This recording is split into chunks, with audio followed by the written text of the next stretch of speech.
ወጣቱ አንድ ከባድ እውነት ተቀበለ። ሱስ አለብኝ። እውነቱን ማመን ቀላል፣ ግን ሱስን ማሸነፍ ጦርነት ነው።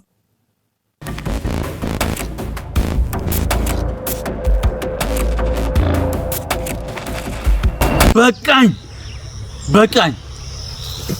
ከዛሬ በኋላ በቃኝ። መጠጥ አልጠጣም።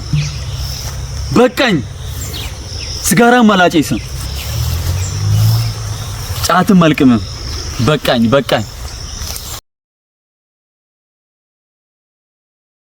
ዛሬ ህይወቴን ሀ ብዬ እንደ አዲስ ጀምራለሁ።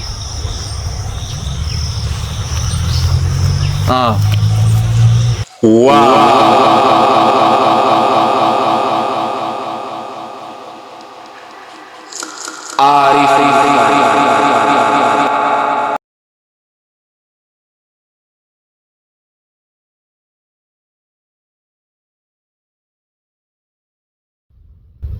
አመሰግናለሁ። ግን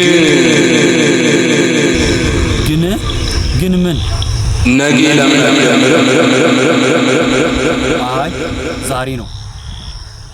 ዛሬ ነው የምጀምረው። አይ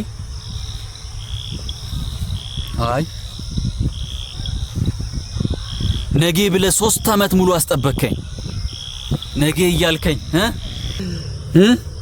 ነገ እያልከኝ 3 አመት ሙሉ አስጠበከኝ። 3 አመት ሙሉ አሰርክኝ። አንድ ጊዜ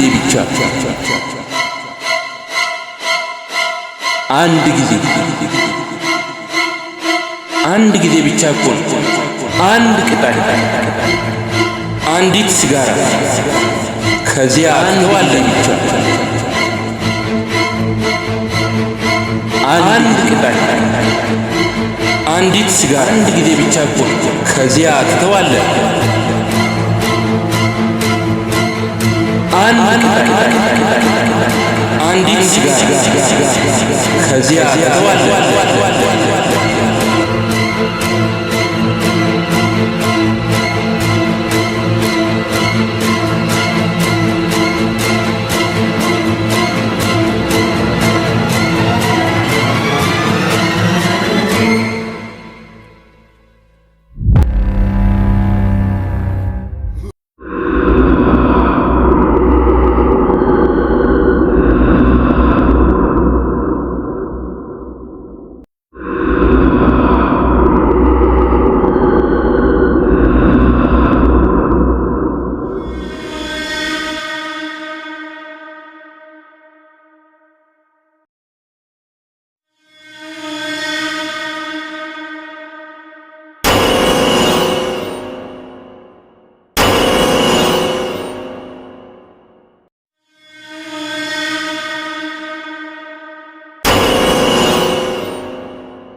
አትጣላት።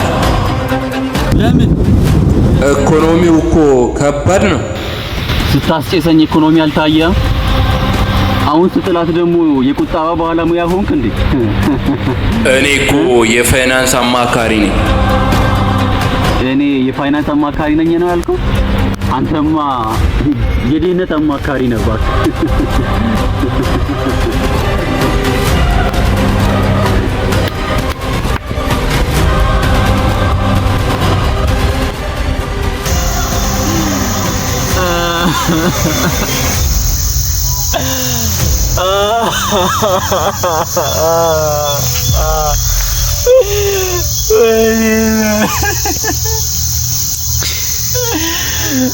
በዚህ ሱስ ምክንያት ጓደኞቼ ሁሉ ሸሹኝ።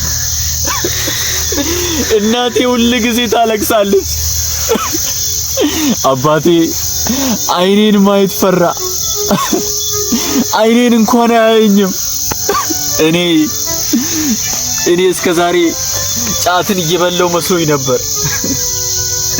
ጫት ግን እኔን እየበላኝ ነው።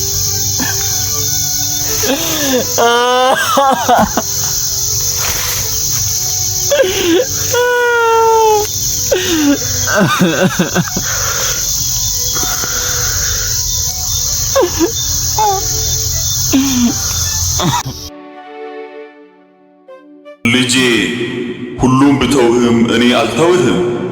ስትወድቅ እጅህን ይዛለሁ፣ ስታለቅስ እሰማሃለሁ።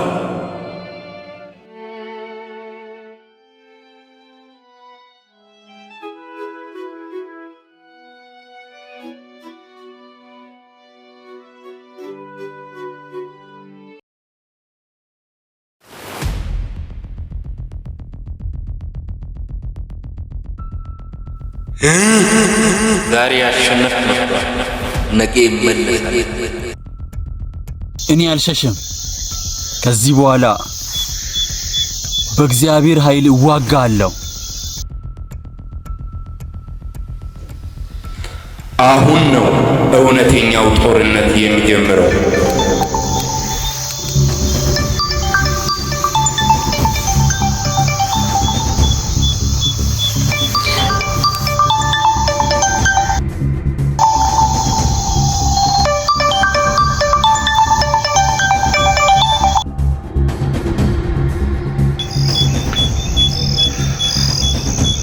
ሄላ የድሮ ጓደኛዬ ከኋላ ነኝ።